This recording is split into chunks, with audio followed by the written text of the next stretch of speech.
Welcome to Central Bank Central. I'm Kathleen Hays.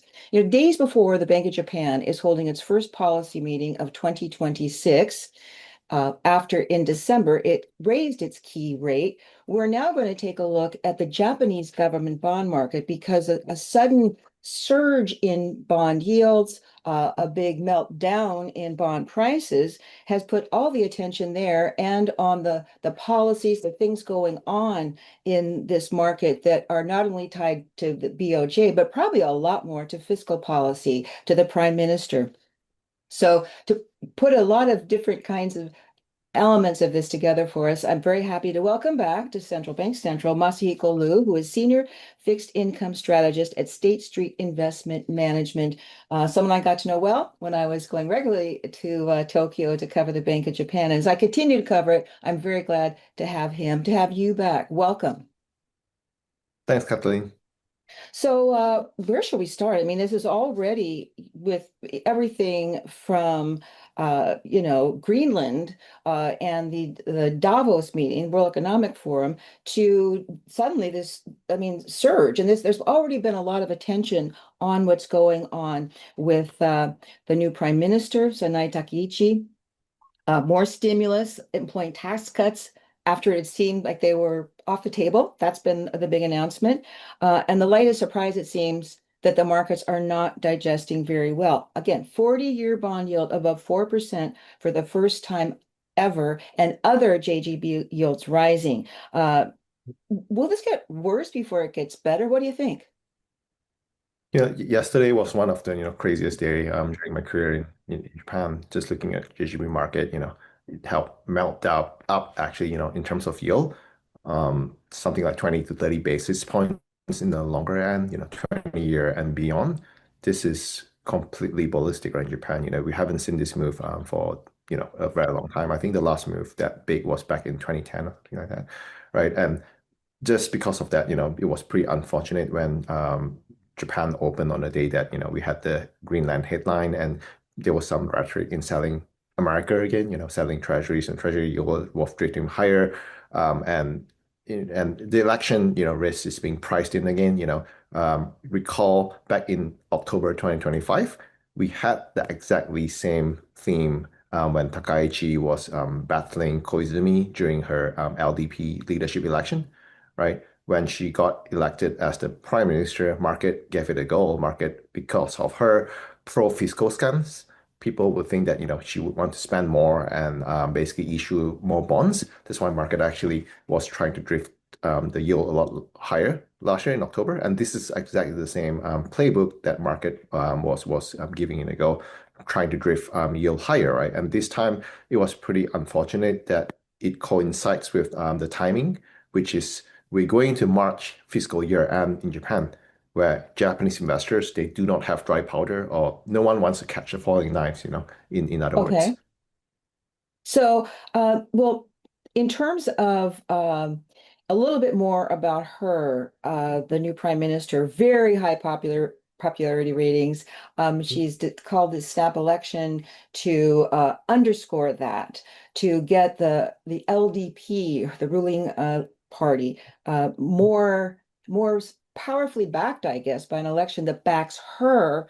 And I guess that's the other part of it.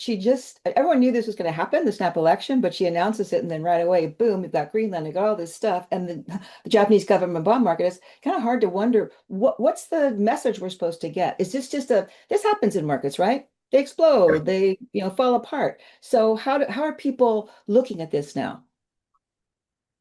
I think we can call this like the least trust moment in Japanese bond market, right? Recall in the UK, there was a pension crisis back in 2022, or I think that the previous Prime Minister, Liz Truss, she announced a spending budget that was not backed by any, revenue, right? That's why, it's not funded by revenues. And this time around, I think market is trying to push that, right? To sometimes, politicians or policymakers are humbled by markets. And this is one of the, prime example that we see, right? Just because of the yield has been forcing a lot of, her hands and even dollar yen, right? Look at yen was trading at 145 during last October. And once she got elected, market gave its verdict, right? It went all the way up straight up to 158 now while we speak, right? This is a big jump, right? And I do think that, she has actually toned down and walked back a lot of her rhetoric since her election to as Prime Minister in Japan. And she has actually toned down, saying that, she will only spend in a disciplined way, right? In a responsible way, and try to back that spending with increased revenues. We do think it's a good thing, right? Like if you look at equity market, we are in euphoric terms in Japan, right? Nikkei has been going up at least 20% last year, and this is the market verdict again. They like her fiscal spending, right? Because it Sure. will help to revive the domestic economy. It will help Japan to grow. But on the other hand, there will be more bond issuance, and also dollar yen just because of more fiscal um, dominance theme that market is pricing in, right? That's why Hmm. we have trading, and this is the classic Takaichi trade that people go long Nikkei and short, which is try to bet on a weaker yen or JGB. So, well, you just kind of touched on this, but it's as you mentioned, it's the approach of the end of Japan's fiscal year in March. So, is that what you're expecting? You're expecting liquidity to dry up? Uh, Um, and we think. then is that expected and therefore temporary? So it will maybe create some more waves, but people figure it will pass. Yep, I think the worst, right, is a lot of it has been priced in, but then we might see a bit more volatile, choppy session from here, just because into fiscal year end, what happens is, because of all these insurance companies and all the banks, they do sit on capital losses on their bond portfolio because bond has been, yield has been drifting up, prices are down, right? So they need to close their fiscal year end, their books, right? What do they have? On the other hand, on capital gains, sitting on capital gains is their equity portion, right? So equity is up, bonds prices are down.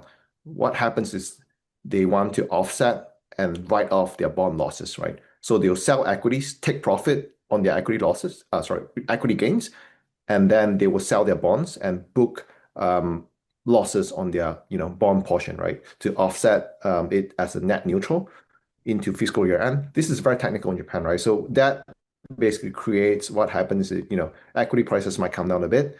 Bond prices, because, they are forced selling it, they are selling it at whatever prices, right? Because they will be offset by equity gains. And that means that, selling will actually trigger more selling, right? This is a snowball effect, classic Okay. snowball of what happened in market. We have seen this a lot in the market in the previous episodes, right? Not even in Japan, in the US. This happened during COVID. This happened last year during Liberation Day. Remember US yield, Yeah. right? 3.8% 10-year sold off all the way to 4.8%, right? And market actually calmed down after that. And then you have real money coming in, looking at, long-term investors looking at the market saying that, okay, 4.8% in US Treasury yield is very attractive. That's why, Treasury yield has been, stable Okay. at current 4.3%. But I think this will happen in Japan too. You see several choppy sessions going forward into fiscal year end, March Okay. 2026. But then from April 2026, you see more real money investors who can have dry powder coming in and reload and do buy and come the market. Well, okay. I want to get more. Well, in fact, I'd like to ask you a little bit more about this pledge to the cut the food and non-alcoholic beverage tax, and it will cost what 5 trillion yen, $31 billion a year. Uh, Today in Davos, you had the finance minister and the trade minister both trying to say, hey, it's okay, it's a pledge, to cut taxes, no real plan to finance it, etc. So is this really what's disturbing the markets, or are the markets disturbed because they think it's going to be disturbed? You know what I mean? How worried are people? And so how lasting will that part? We can get the year end up and down, stocks do this, bonds do that, but this is going to last for a while. And this is the big question about her. How aggressive is she going to be fiscally? How many bonds are going to be issued, and what that's going to mean, not just for the economy, but for the country.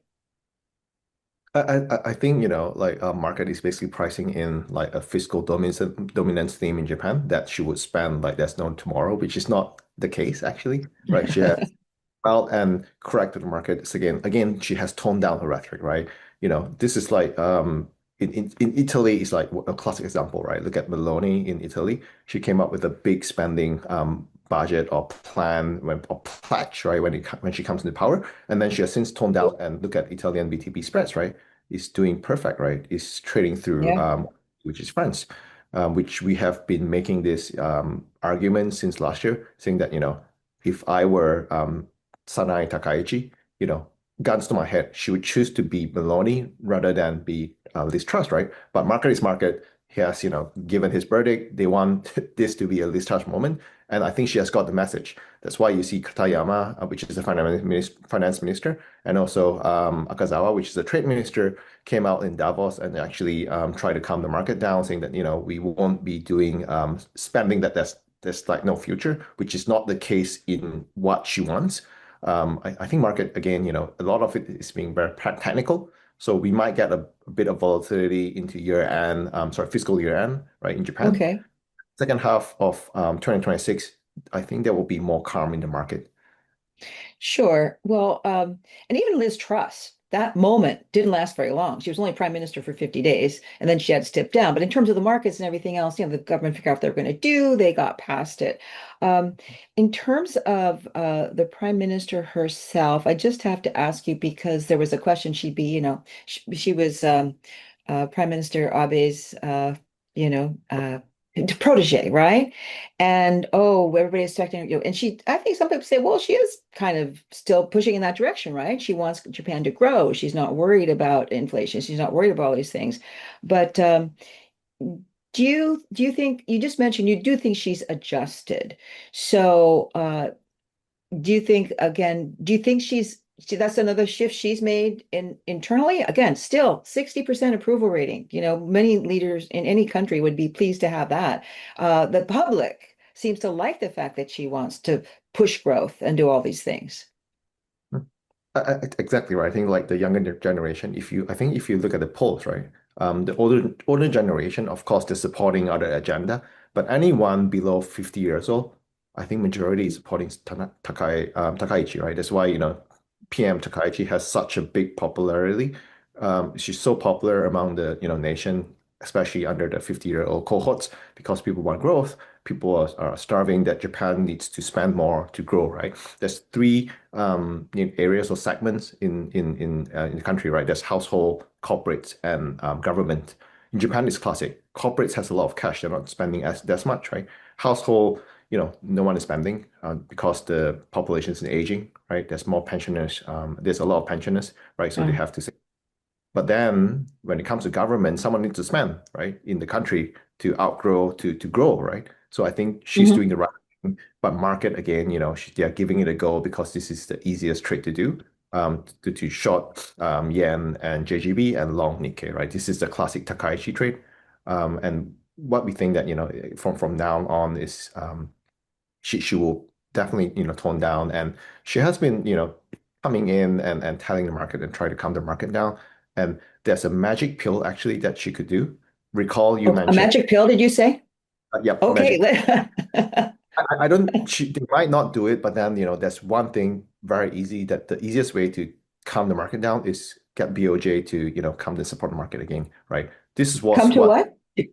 come to support the market, right? Oh yeah. Like Oh, but this, that's sort of what I mean. They stopped. I They don't they think got they will out be of able, that, and the I don't think BOJ they'll has be able said to do that it. they need to. Yeah.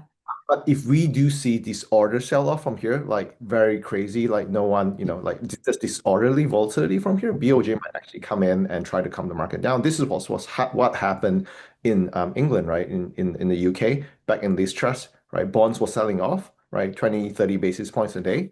And then BOE came in and they did the buybacks and tried to calm the market down because everything was sell off disorderly, right? And what happened was like you have seen 100 basis points of rally in 2 days in the gilt market, right? And if Yeah. BOJ were to do the same thing, I think this will be a very big impact in the market. Just because in Japan, again, we do not have funding problem. 90% of JGBs are funded domestically in Japan. Recall, and in Japan, we have a current account surplus, not like the UK, right? Which is Mhm. suffering from deficit. So it's very easy for Japan to fund it, right? There's no funding problem. the only issue is timing and also the yield level or price level, right? So there'll always be a buyer, right? It's just regarding timing and yield issue. And at current juncture, I think yield-wise, right, is very, very attractive, right, for Japanese investors. If you ask me, 40-year JGB is trading at 4.3% now. It's a lot higher than Germany bonds, right? And the fair value of 30, 40-year, there's a lot of ways to measure it, but one of the quickest and straightforward ways is inflation plus potential growth. Potential growth in Japan is Okay. around 1%. Inflation, if you assume 2% long term, in in the long run, that's 3%, right? So fair value, give or take, is around 3.5% for the longer end, 30, 40 years. And 40 years is trading at 4.3. 30 years is trading 3.8. This is a lot higher than Germany, right? And even for foreigners, if you hedge it back to your home currency, you get a hedging premium. So I think it's Okay. screaming attractive for in a lot of front, but there's always the falling knife risk that no one would really want to catch it. So you have to see a bit of volatility in the market before everything comes down. Of course, you also just said that you think that the BOJ will be ready to step in and do whatever needs to be done to keep this move. What do you want to say? It's okay for things to move, but not too fast, not destabilizing, right? To function well. Yeah. Yeah. So, well, at the BOJ was not expected to do anything, even though inflation is holding up, right? And people are saying wages are growing. There's all kinds of reasons to say, well, you're not worried about having too little inflation. You've got more. So I think the expectation is by July, right? The BOJ will or would do another rate hike, not at this meeting. What do you think that BOJ Governor Ueda is going to say about this? The reporters have about an hour to pound him with question after question. He's going to have to say something. What's he going to say? Look, he's an expert, right, on, not answering the questions by answering the questions, right? So he did it for his whole life. And I think, he'll stay to his usual rhetoric, which is data dependent. He'll be very neutral. Look, BOJ, they are not going to get into the mix of politics, right? They'll stay clear of politics just because, the election is going to be right after their meeting, right? BOJ meeting is this Friday, right? And then the election is, I think, like 10 days after the BOJ meetings, right? So they will never, ever could get into the mix of politics. So I think, he'll be very neutral. It will be a non-event in January. But I think that the key here is to watch the yen, right? Dollar yen, and also yield curve to some point, right? BOJ can always come in and buy back, start to buy stop QT, for instance, to help it temporarily just to calm down the market, right? But then watch the dollar yen, right? If dollar yen moves up beyond 160, right? It's not about the speed or the volatility of the market again, right? Politicians are pretty sensitive when it goes over 160. And MOF has drawn the line at 162 in previous episodes back 2 3 years ago, right?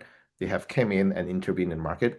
So if dollar yen were to drift, above 160, 161 towards the 165 level, I think MOF, Ministry of Finance will come in and intervene, and markets might actually price in, a pull forward rate hikes from BOJ from July or later this year, all the way up to March and April. I wouldn't be surprised. Okay. And market's actually pricing in around 50, 60% of a April hike from BOJ now at current juncture. And BOJ might actually be forced to hike. But again, it's not end of the world. We are hiking from 75 basis points, 0.75 to 1%, right? And terminal rate in Japan is something like 125, 150%, right? 1.5%, right? So I don't think it's the end of the world. If anything, if BOJ were to hike at a faster pace towards its terminal, it's actually better for Japan because recall, Japanese banks, they are sitting on 400 trillion yen of cash, ideal cash in the system. This is around like, 2.5, $3 trillion we're talking about, right? And they can easily come in and buy JGB. And the reason why they're not buying is because, banks, they prefer BOJ to hike. They prefer higher rates, right? And then, of course, falling knives, right? No one wants to catch it. If BOJ were to hike towards terminal, when they reach terminal and people know that they are not going to hike anymore, this is what's going to happen, right? People will come in and start buying bonds, and then you actually get a flattening of the yield curve in that sense. And of course, it's interesting too, because for people who are listening, 160 on dollar yen means that's a pretty weak and getting weaker Mhm. yen. At Correct. the same time, and those things cut both ways, don't they? If you're, say, an exporter or an importer, if you're someone who's purchasing things that are import or export, I mean, the weaker yen or the stronger yen cut both ways. Correct. I mean, like as a, exporter, of course, the weaker yen is very good for you, right? Because you get your revenue a lot more, right? But then in Japan, the importer are suffering, and domestically wise, there's it's basically the psychology level, right? 160, 165, right? When it's 140, 150, I think everyone, is okay. When it's back to 120 was happy days, right? In Japan, I think 120 to 150 was around the range that people were comfortable. Anything above 150, people get a bit of, a nerve to get a bit nervous on that. And 160, 165 is just I guess it's the no level, right? That, the politicians will be very sensitive and they'll force, minister of, not force, but then, I think Minister of Finance, they'll try to come in and calm down the market, right? And again, a lot of people are worried about the carry trade unwind, right? This is a very big theme in the market. Um, we still think that's a gray swan event. This is not our base case scenario. We do not think that, with yield trending higher in Japan, people will be forced to repatriate all their money back to Japan. Recall, I mentioned, Japanese banks, they're sitting on 400 trillion yen of ideal cash, right? Hmm. There's where they're going to spend their money to invest in JGB first before they sell down any foreign assets, right? So I do not think that they will sell and repatriate money back to Japan in that one instance, right? That might be a very long drawn process. When you have structural high yield in the country, of course, you have two choices now suddenly, right? Before you were forced to buy foreign bonds only or foreign assets. Now you have domestic Hmm. assets are streaming a lot more attractive than foreign assets. So you have more choices Sure. now.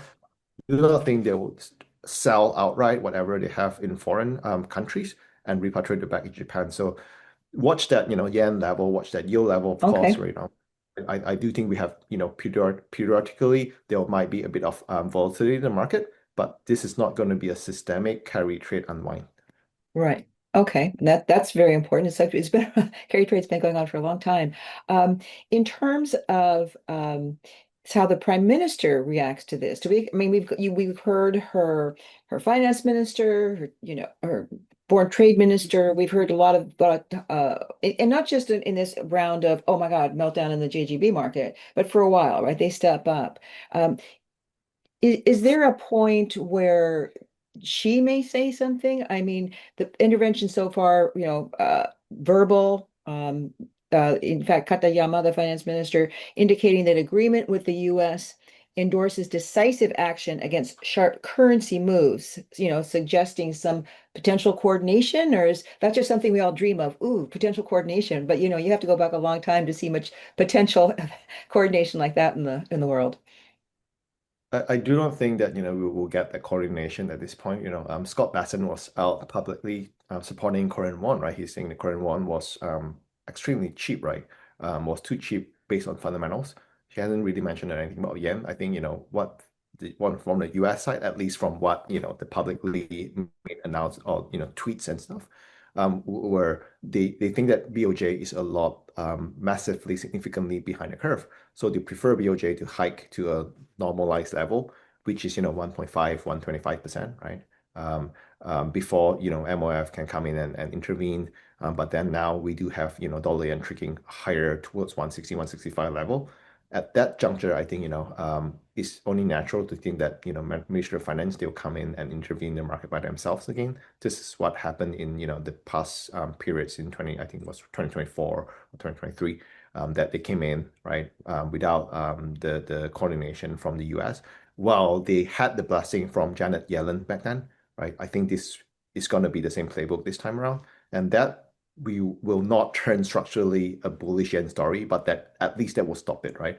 And again, yen, when it comes to yen, is a flow versus stock story, right? Flow means that anything near term, outflow, inflow, right? When it comes to Japan, there's a lot of outflow from Japan, and Okay. so, think of, Japanese investors, retail mom and pops, they're buying a lot of, foreign assets like US equity, right? And then you do have FDI investment, foreign direct investment from Japanese corporations. Think of the likes of Sony, Nintendo, they will, Toyota, they are investing in overseas, right? So you have all this cash going out from Japan. This is structural because Japan has an aging population. They need growth somewhere else. And you do have on top of that a lot of fast money trying to give it a go, right? They're trying to trade the market in and out. Now they are shorting the yen, right? So you'd have these three big factor which is driving the near-term story, which is the flow effect. When it comes to stock effect, Japanese hold a lot of foreign assets, right? And those Okay. foreign assets are massively underhedged. So normally, as a Japanese investor or a non-US investor, when you buy foreign assets, you tend to hedge it back to your home currency. And the hedging rate ratio range is around 40 to 70% or 80%. Okay. Guess what is the level in Japan now? It's under 40%. It's Hmm. record low, right? So no one wants to hedge it because of hedging cost is very high. Hedging cost is basically the differential between the short-term interest rate in the US and Japan. It's currently at 3%, right? And if we go into 2026 later on this year, our house view is, the Fed might cut 2, 3 more times into 2026 year end, and BOJ, they might hike once or even twice, right, to Right. 1.25%. If we do have that movement, the hedging cost will come down from 3% to something like 1.75 or 2%. People will start hedging back, increasing the hedging ratio. And that is a stock effect that will actually create a bit of buffer for yen to rally from here. So it will be a very gradual process, right? Just because of when you hedge back, when you try to increase your hedge ratio, that create a bit of pressure in selling dollar and buying back yen. Okay. So in terms of the BOJ then, your view is that at the end of the 2-day meeting, at the presser, some people are saying they may change their economic outlook. Do you see that? And do the markets really care that much right now about these things, as I might be otherwise if there wasn't if there wasn't the prime minister, if there wasn't this snap election, all these other things going on. Look, Japan, inflation is the underlying trend, right? It's going to be a lot of technicals going in and out, right? But then the underlying trend is we are achieving a stable 2% inflation in Japan, right? This has been in the past 4 years, the same message that we are getting from Hmm. the data. And growth in Japan is going okay, right? We are pretty Yeah. sanguine, right? We do have a lot of investments. CapEx investments is going to be a main theme next year. I'm sorry, Okay. this right? Just because of how Takaichi is trying to push forward some of her agenda, right? She's spending it and she's trying to invest in the US, and that will benefit Japan indirectly, just because Japan has a lot of, highly value added components in that whole supply chain. Okay. Hmm. We do think that underlying trend in Japan growth trajectory is going okay. So BOJ, I think, is gone on his normalization path just because based on that, right? And January Okay. wise, it's going to be a non-event. No one's going to go and interrupt the election. But again, going to April into July into October this year, we do think that there's a chance of BOJ try to hike once or twice again. It's okay. So, in terms of the election, what do you expect there? What is that? Is this just, you know, thumbs up? She wins. She gets what she wants, the prime minister, and then is this something that moves the markets, or is something people are watching closely, or they just kind of okay, put that to one side, and how important then will be these moves by her team? Look, I mean, market is pricing like a perfect scenario of her winning a big majority, right? Which there might be a bit of optimism in there, right? So the risk here is if Takaichi doesn't get her mandate, if he doesn't win, majority or win half of that seats in the lower house parliament in Japan, market will rewind whatever they have priced in. The Takaichi trade will be won, right? So Nikkei will go down, yen will strengthen a bit, JGB will rally right from there. But again, I think market is probably right in pricing in her victory. The reason why is because her popularity among especially the younger generation or up to the mid-year age generation cohorts is very very high, right? Regardless of how LDP is Okay. actually doing. I think having a prime minister like her in Japan, which is driving growth, people are giving their approval, right? People are giving their verdict, like how bond market Yeah. market Right. giving verdict to whatever she's doing, Okay. right? And I think, voters are voting for her because they like their agenda, they like what she's doing, they like how her energy, she's very energetic. She, her I think that her theme or the stuff that she has been telling the market, the citizens, right, in Japan is like, I'm a working prime minister. I work, work, work, and work every day for the country and the people. Okay. All right. Well, look, thank you so much for all of this. I guess if there's one thing I want to ask you right here then, quick question. If I'm watching, listening, I'm in the US, for example, what would you want someone to know about investing or not investing in Japan right now? I think Nikkei is normalizing, right? Japan is very technically normalizing. We have seen like a pretty big repricing in Japanese assets, right? In the past 3 decades, Japan was in their lost decades.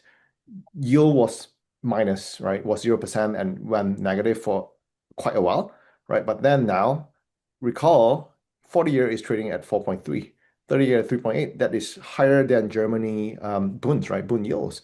And then if you're a foreign investor, if you hedge it back to your home currency, it's very, very, very attractive because you get the hedging premium.